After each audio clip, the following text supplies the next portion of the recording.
Warning. Hey everyone. Although it doesn't come in till the third act, there is some strong language in today's episode, including a couple of F-bombs. I've not beeped anything out, so I thought I should let you know about it beforehand. Let's get to the show.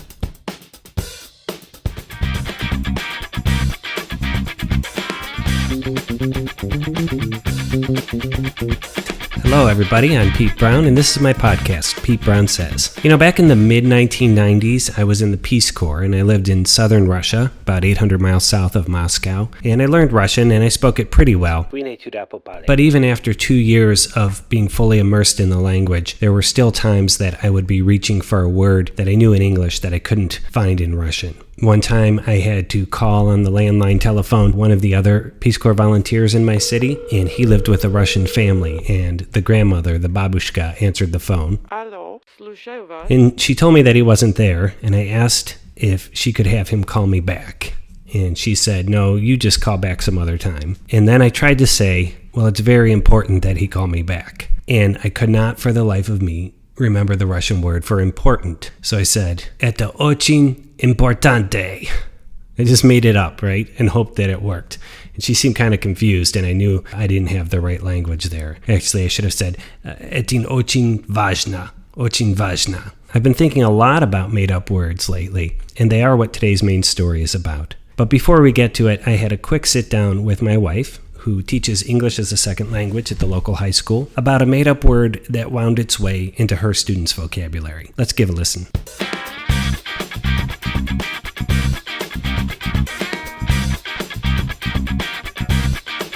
So joining me at the top of this episode is my wife, Jody. Hi. Hi. How are you doing today? Pretty good. Good. Okay, and you got your water, and you had me change the stool out for a soft chair. Correct. Okay, you're in your PJs. I am. It's my new robe. So this is the end of your first full year of teaching high school. That's right. And what do you teach? I teach English as a second language. Okay, and where are your students from? They're from all over the world. There's 4 places primarily that the students in my high school come from. They come from Nepal, from Central and South America, from Arabic-speaking countries, and from Somalia. Okay, and you teach English at all levels to them, so... Yes, 9th through 12th grade, emergent through the highest ESL level, which are students who are getting ready to enter mainstream English classes. They're about to leave the ESL program. Mm-hmm. Okay, very good. So a couple of months ago, you came to me and you said, hey, could you finish this sentence? And what was the sentence you wanted me to finish? Hush your. And I said, magusher. Hush your Correct. magusher, right? And then you said, what did you ask me about that? I said, well, I remember this differently. Okay. Tell me how you remember it. It's important to get the wrong way down. Go ahead. I remember I was sitting at the purple table looking it up online because I had taught this to my class, and I was trying to figure out where in the world did this idiom come from. And you walked through the room and said, hey, what are you doing? And I said, I'm trying to figure out this idiom. I taught this to my students. I don't know where it came from. I don't know what it means. Have you ever heard of hush your magusher? And you said, yes, I have. And I said, oh, thank God, no one else I've talked to about it has ever heard of it. Where is it from? And you said, I made it up. I made it up, yeah. And I said, what? Well, let's talk first of all about how this came to be taught to your students. Well, it came up in class because I had 14 emergent students from like 5 different countries who would not stop talking to each other in every language but English. They were the most hilarious group of kids who wanted to do everything with each other besides speak English. And finally, I just said, okay, you guys, hush your magushers. And for the first time all year, they became absolutely still and silent and looked around at each other and said, oh, hush your magusher. And they instantly seized on this phrase and started telling each other to hush their magushers. And I thought, oh my God, I finally taught them something. I was so pleased with myself. And I said, yes, this is an American idiom. It means to be quiet. And they wrote it down. They wrote it down. Then as soon as anybody started talking out of turn that day, they told each other to hush their magushers. And so this comes from when the kids were babies, actually, is when I started saying. From our kids were babies, that's not right. from when the ESL kids were babies. That's right. And when the babies were crying, you used to say shoo shoo bug to them, right? And when I would hold them and try and quiet them, I go hush hush, hush your magusher. Sounds great. It should be an idiom. So I told you I made it up. So you had to go. As soon as you said that and said, I used to say hush your magusher, then I remembered. Yeah, and so then you had to go back to your class, and what did you tell them? I had to explain to them that, in fact, hush your magusher was not an idiom. It was not anything anyone they would ever meet outside of our classroom besides you would ever say, and that it was something that was only from my family that we had made up as a family. And they were shocked because they were really enjoying going around saying hush your magusher. And then I said, but you can feel free to say it. And if you say it, you will just be an honorary member of the Brown family. And so they continued to say it. And we just adopted it as a fun thing in our class that we did and said. And it just continued to be a part of our class culture. Great. So you recorded a bunch for us. We're going to listen to those now. Sounds good. Hey, Pete. Hush your magusher. Yeah, hush your magusher. You hush your magusher. No, you hush your magusher. Hush your magusher. Hush your magusher. Hush your magusher. Hush your magusher. Hush your magusher. Hush your magusher. Hush your magusher. Hush your magusher. Hush your magusher. Those are great. In many cases, made-up words grow from a child's misunderstanding, and they stick around because they're adorable, or they're easy to remember, like they're totes adorbs. When my daughter was in kindergarten, she referred to a Haida bed as a Honda bed, and we still say this in my family to this day. You don't want to sleep on the Honda bed, by the way. There's an awful bar right in the middle. Today I want to tell you the story of another made-up word in my family, one that comes from my own childhood. I was in kindergarten when my family moved from one suburb to the next suburb over, and to ease this transition, I suppose, my mom had my room painted blue, and then she went to the local Hallmark store and bought and hung a series of posters featuring members of the Peanuts gang. There was Snoopy wearing sunglasses with the words "Joe Cool" across his sweatshirt.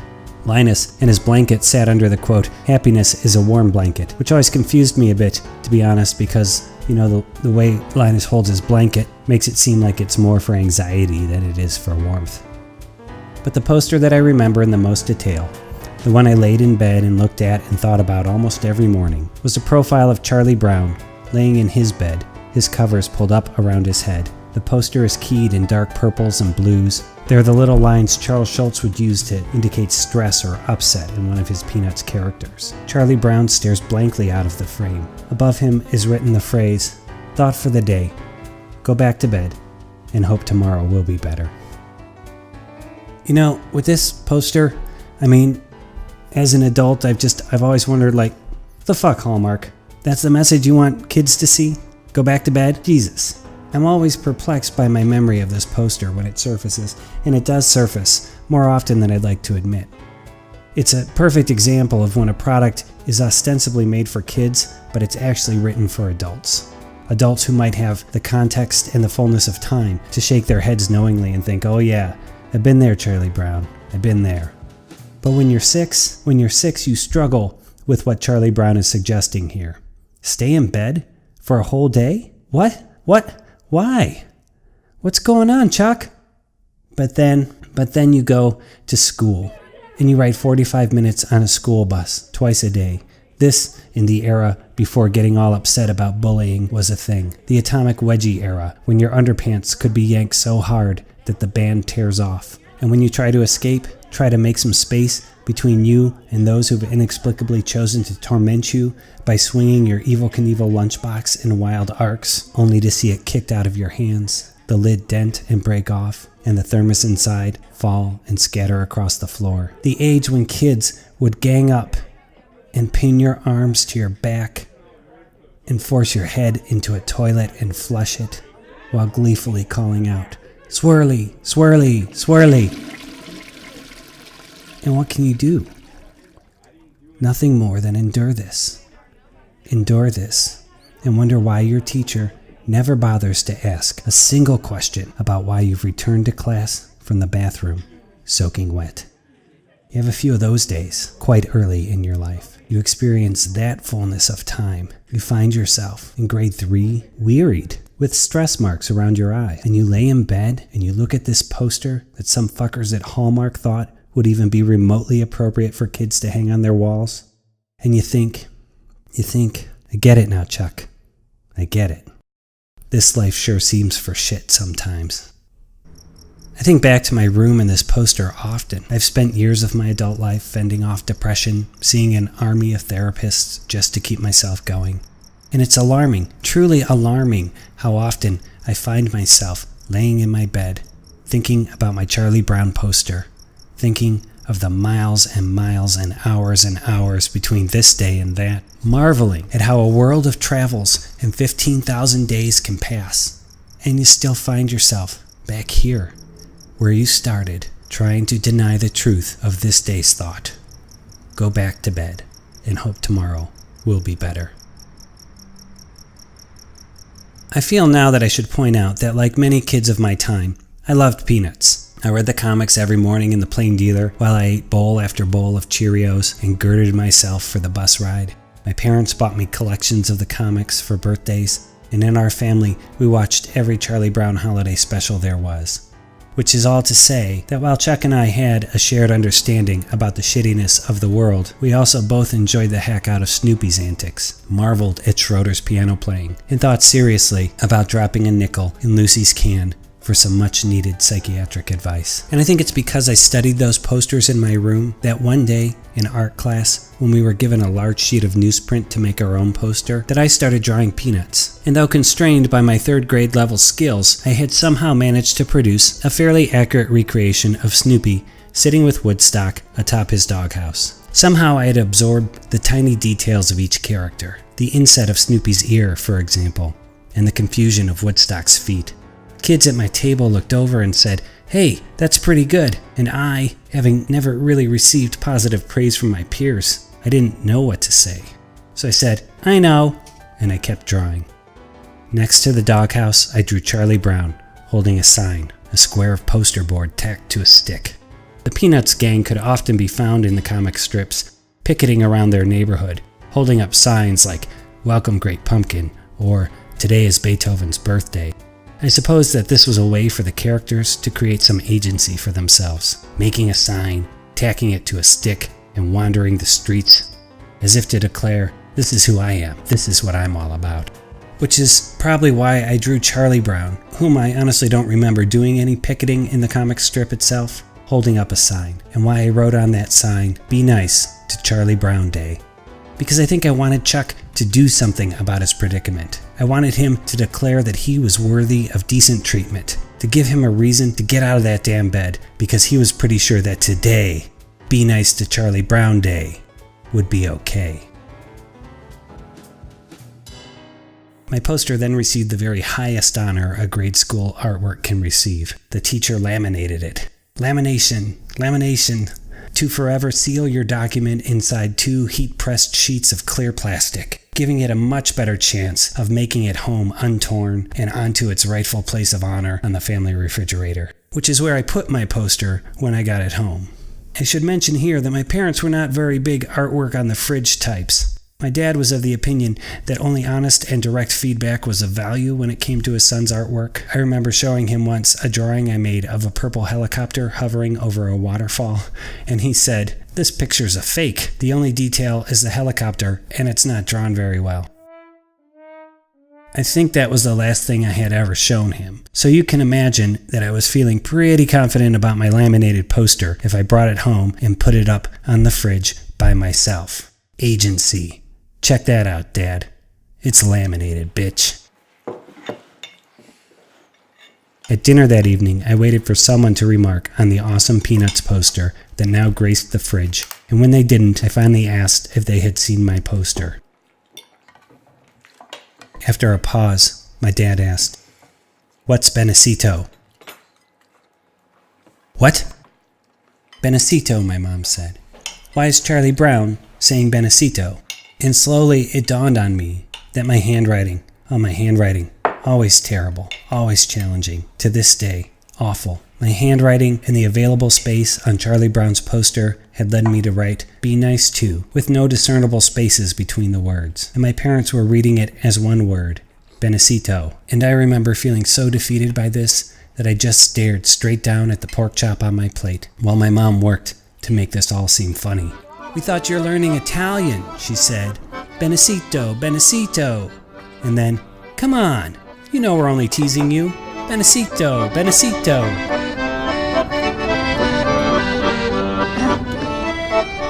She said this bit about teasing to me quite a lot when I was growing up, but the truth is I've never done well with being teased, particularly by my family, no matter how minor the joke may be. It's as if my ability to roll with teasing was flushed down that toilet years before, along with my dignity and my ability to laugh at myself. Swirly, swirly, swirly. I took the poster off the fridge when I did the dishes that night. I do not know whatever became of it. I do know what became of Benecito, however. It followed me as I grew up, hung out in the back of my brain, and when I had kids, I taught it to them. When you're raising kids, I found it's handy to have one word that gently reminds someone to be kind to others. My daughter, as I write this, is in middle school, and she has some teachers who, quote, hate our whole class, unquote, and, quote, give us 10 times as much homework as all the other kids, unquote. And I'll listen to her vent with as much empathy as I can muster, which admittedly is never enough. But if her complaining crosses a line, if it gets personal about a teacher or another student, I'll softly rejoin, "Hey now, Benecito, okay? Benecito." And my kids know that this means be nice to someone.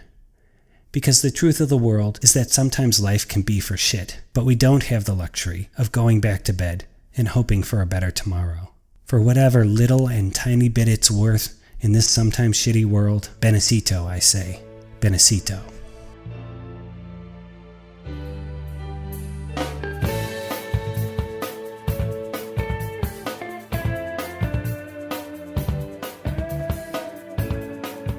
That story, I have to say, got a little bit darker than I thought it would. Sometimes when you dig up your memories, you find they're still wrapped in all the feelings you had when you tried to bury them. And sooner or later, you gotta decide what to do with them. I had thought about adding a funnier, lighter story about grade school to balance out this episode, but I've since decided to let this one end here, which is where I am, writing this moment in a coffee shop, imagining my daughter, who in general does not want to be mentioned in the things that I write, giving me a load of grief over this episode. I'll listen closely and nod, and when she's done, I'll tell her to hush.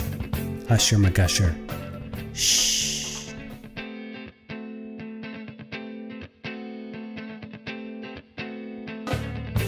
Pete Brown Says is the property of Blue Monkey Communications and is a work of creative nonfiction audio written and produced by me, Pete Brown. This show is written to the very best of my memory, and while I like to think my memory is better than average, I should also acknowledge that it's been 30 or more years since many of these stories have taken place, and as any cognitive neurologist will tell you, it's all but certain my memory has futzed with these narratives during that time. But this is honestly how I remember these things, and that's what I'm sharing in this show, my memory of them.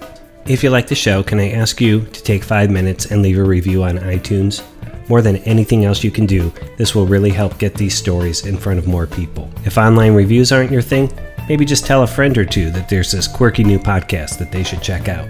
You can read an essay version of today's main story at PeteBrownSays.com, where I also put a featured image for each show, usually something that was in the episode itself. The written essays usually have some additional materials and content that was cut from the audio production, as well as links to other things mentioned in the show. There's also a Patreon link at PeteBrownSays.com, so if you'd like to kick in a few dollars to help offset the production and hosting costs, I'd super appreciate it. Finally, you can follow the show on Facebook at facebook.com/PeteBrownSays, on Instagram and Twitter at PeteBrownSays, and also over on Medium at medium.com/PeteBrownSays. Music in this show comes from a variety of sources.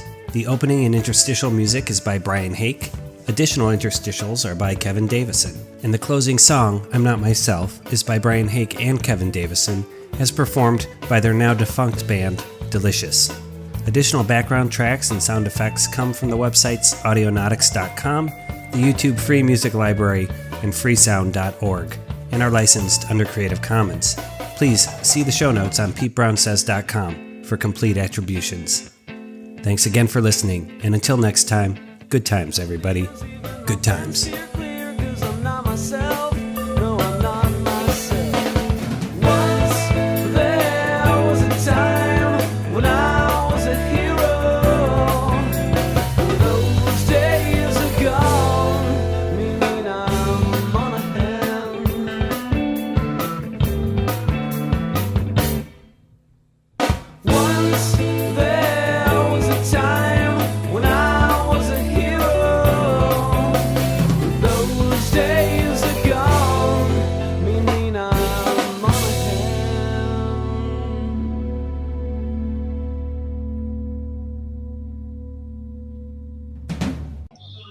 There was a girl in our dorm sophomore year, not in our dorm, but she was a girl that lived on South Green that I had a crush on. And for some reason, he always remembered that the 4 digits of her phone number spelled out poop.